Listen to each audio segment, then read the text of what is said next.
आप सभी को मेरा नमस्कार। आपने आज तक बहुत सारी फिल्में देखी होंगी, अपने बच्चों को भी दिखाई होंगी। आज मैं जिस फिल्म के बारे में बात करने वाली हूँ उस फिल्म का नाम है बारहवीं फेल। अगर आपने फिल्म नहीं देखी है तो आपको ज़रूर ये फिल्म देखनी है और अपने बच्चों को भी दिखानी है। और अगर आपने देख ली है तो आपको फिल्म कैसी लगी, आपने इस फिल्म से क्या क्या सीखा, आप कमेंट सेक्शन में ज़रूर बताइए। तो मैं आपको शॉर्ट में बता देती हूँ। बारहवीं फेल एक सच्ची कहानी है। ये कहानी एक मनोज कुमार शर्मा नाम के लड़के की है जो बहुत ही छोटे से गांव में रहता है, छोटे से स्कूल में, हिंदी मीडियम स्कूल में पढ़ाई करता है। तो उनके स्कूल में चीटिंग करके बच्चे पास होते रहते थे, नकल करते रहते थे और पास होते रहते थे। तो ऐसे करते करते 10वीं हो गई, 11वीं हो गई। जब मनोज कुमार शर्मा 12वीं में आए तो उनके गाँव में एक नए DSP आ गए। तो नए DSP ने आते ही नकल बंद करवा दी और इसका नतीजा क्या हुआ, पूरी क्लास फेल हो गई। जब पूरी क्लास फेल हो गई तो पूरी क्लास के बच्चे नए DSP के लिए भला बुरा बोलने लग गए। लेकिन मनोज कुमार शर्मा के मन में एक इच्छा हुई, एक उत्सुकता हुई कि ये कौन व्यक्ति हैं ऐसे, इनके पास ऐसी क्या पावर है जो इन्होंने नकल ही बंद करवा दी, इन्होंने कानून ही बदल दिया। और उनको मन में इच्छा जागृत हो गई कि मुझे तो पता करना है कि ये कौन है। और उन्होंने इस चीज़ के बारे में पता किया। फिर उसके बाद नए DSP जो थे बहुत ईमानदार थे, फिर से उनका ट्रांसफ़र हो गया। फिर 12वीं क्लास, अगली बार 12वीं क्लास करनी थी क्योंकि एक साल पूरी क्लास फेल हो गई थी, तो अगले साल फिर से 12वीं का पेपर देना था।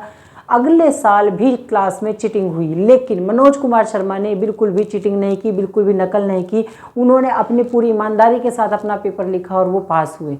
तो मनोज कुमार शर्मा के संघर्ष की कहानी यहाँ से शुरू होती है, क्योंकि अब उनके लिए दिमाग में एक ही सपना था कि मुझे तो DSP बनना है, कैसे भी करके बनना है। घर की हालात बहुत ज़्यादा ख़राब थी, इतनी ज़्यादा ख़राब हालत थी कि खाने तक के लिए भी कई बार खाना नहीं होता था।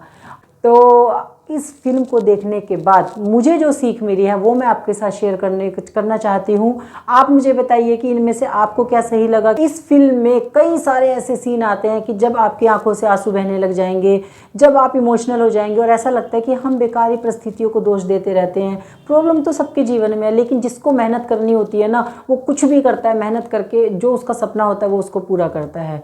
तो बारहवीं फेल फिल्म से मैंने क्या क्या सीखा वो मैं आपके साथ शेयर करूंगी। जो सबसे पहली चीज़ सीखने को मिलती है 12वीं फेल फिल्म से वो है नो कंप्लेंट्स। मतलब हम सारा दिन कंप्लेंट करते रहते हैं।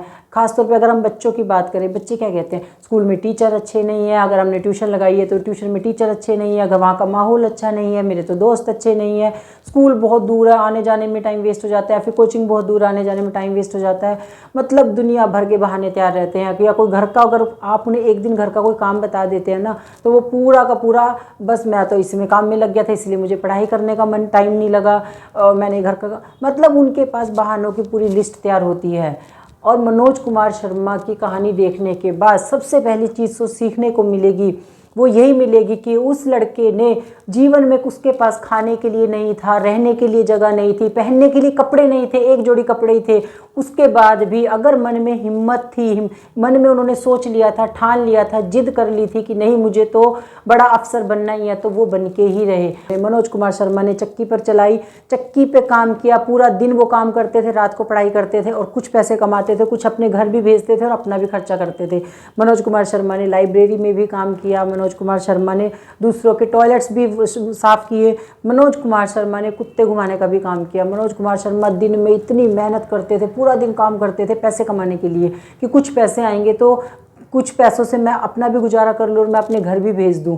और रात को पढ़ाई करते थे। बस उन्होंने एक ही लाइन अपने दिमाग में बिठा के रखी हुई थी कि अब्दुल कलाम जी कहते हैं कि वो तो स्ट्रीट लाइट में पढ़ा करते थे, मेरे पास तो फिर भी एक बल्ब है।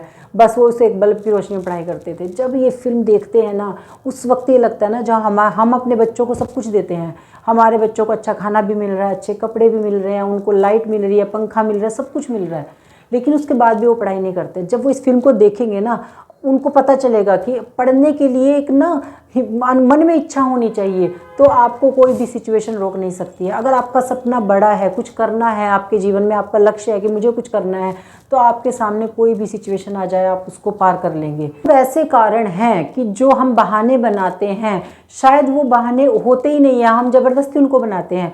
ये कारण है कि जो हमें फिल्म ज़रूर देखनी है और अपने बच्चों को तो डेफिनेटली ये फिल्म दिखानी है। उनको पता चलेगा, जिस टाइम वो ये देखते हैं ना, उनको पता चलता है कि जब मनोज कुमार शर्मा के पास एक जोड़ी कपड़े होते हैं और उसी एक जोड़ी कपड़े में वो रहते हैं। उसी टाइम बच्चों के दिमाग में आते हैं कि हमारे पास तो इतने सारे कपड़े हैं। मनोज कुमार शर्मा एक टाइम खाना खाते थे, तो बच्चों को पता चलेगा कि हम तो 4-4, 5-5, 6-6 टाइम खाना खा रहे हैं।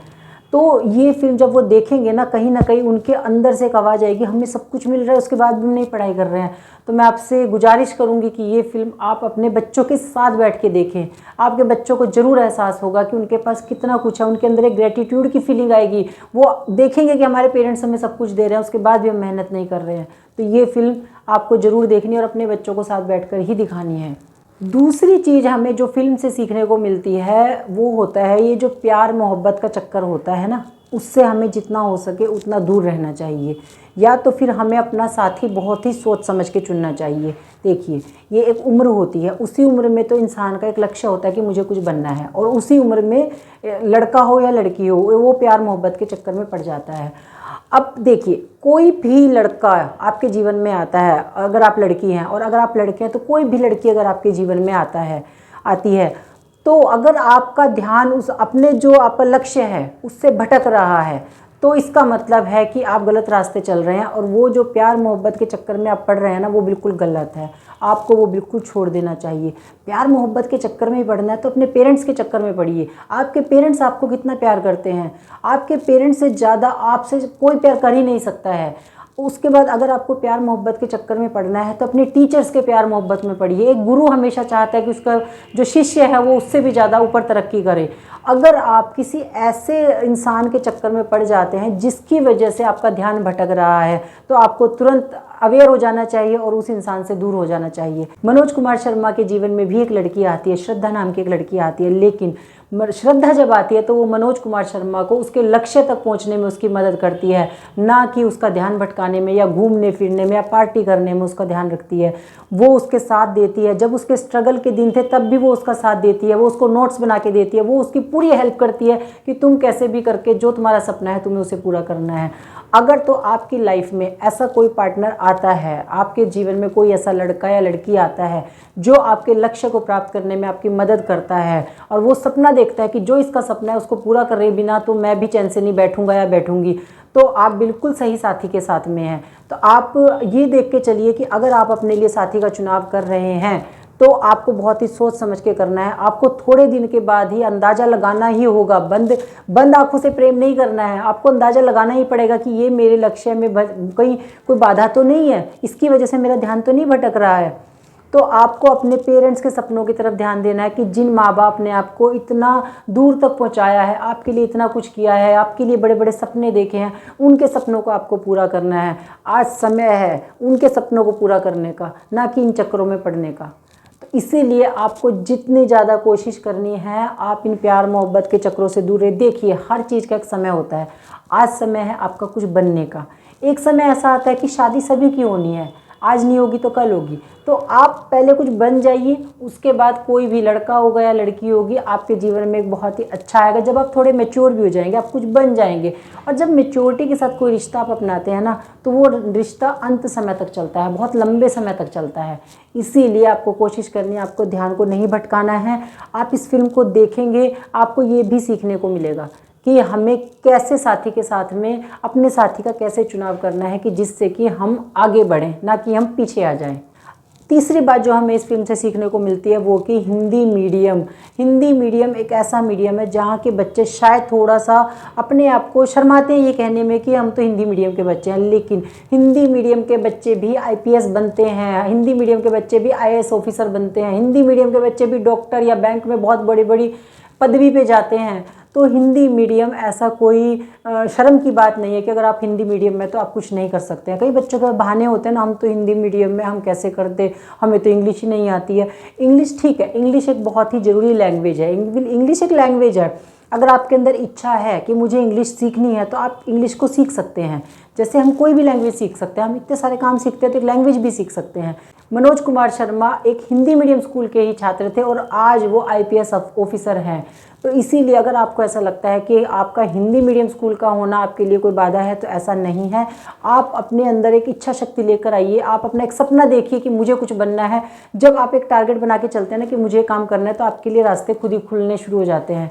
और लास्ट में एक बात और मैं आपको कहना चाहूँगी कि जब किसी भी बच्चे के पेरेंट्स हैं ना, तो उनका बच्चा कुछ अच्छा करता है तो उनका बहुत ही प्राउड फील होता है। यहाँ तक कि उनके जो आसपास के लोग भी होते हैं वो उनको बहुत ही रिस्पेक्ट देते हैं, जबकि आज तक वो जिस कंडीशन में थे वो उसी में ही होते हैं। लेकिन क्योंकि उनका बच्चा एक बड़ी पोस्ट पे चला जाता है तो गांव वाले, आसपास के लोग भी उनको रिस्पेक्ट देनी शुरू कर देते हैं। तो आप सोचिए, जब आपकी वजह से आपके पेरेंट्स को रिस्पेक्ट मिलेगी तो आपको कितना अच्छा लगेगा। और अगर आपने सुना होगा ना, कोई भी बच्चा एक गलत काम कर देता है ना तो कोई रिश्तेदार भी उसको पहचानने से इनकार कर देते हैं। सब अगर उसके चाचा मामा नाना कोई भी होंगे ना, वो कह देते हैं कि हम तो जानते ही नहीं है। और कोई बच्चा अगर अच्छा कुछ करता है तो दूर के लोग भी रिश्ता निकालने लग जाते हैं कि वो ऐसा है, मेरा तो वो लगता है, मेरा तो वो लगता है। तो सब आपके साथ रिश्ता निकालने के लिए तैयार हो जाते हैं। अगर आपके सामने ऐसी कोई भी सिचुएशन है, आपके पास आज पैसे नहीं हैं, लेकिन अगर आपका दृढ़ संकल्प है, डिटर्मिनेशन है एकदम कि मुझे कुछ करना है, तो कोई भी ऐसी परिस्थिति नहीं है जो आपको रोक सके। तो इसीलिए हमेशा आगे बढ़ने के बारे में सोचना है, एक गोल बना के चलना है कि मुझे करना है। जब आप गोल बनाएंगे तो आप ज़रूर डेफिनेटली वहाँ तक पहुँचेंगे और फिर तो ना आपके सामने रास्ते खुलते चले जाते हैं और सब आपकी उसमें मदद करते हैं। जब हम मेहनत करते हैं तो हमारे सामने रास्ते भी बनते चले जाते हैं और एक ना एक दिन हम उस मुकाम पे पहुंच जाते हैं। तो 12वीं फेल एक ऐसी फिल्म है जिसको देखने के बाद हमें भी रियलाइज़ होता है कि हम छोटी छोटी परिस्थितियों से, कई बार सिचुएशन आती है, हम घबरा जाते हैं कि अब हम ये कैसे करेंगे, ये कैसे करेंगे। लेकिन नहीं, हमें बिल्कुल भी घबराना नहीं चाहिए और बस हमें हंसते हुए इन परिस्थितियों का सामना करना चाहिए और एक ना एक दिन हम उस मुकाम पे ज़रूर पहुंच जाते हैं। और अपने बच्चों को भी आप यही सिखाइए कि जो हमारे पास आज है हमें उसी में ही खुश रहना है और उसी के साथ ही हमें मेहनत करके आगे बढ़ना है। तो आपको फिल्म कैसी लगी आप कमेंट सेक्शन में ज़रूर बताइए और अगर आपको वीडियो अच्छी लगी हो तो वीडियो को लाइक ज़रूर करें, सबके साथ शेयर करें और चैनल को सब्सक्राइब करें बिना बिल्कुल भी ना जाइए। Thank you so much.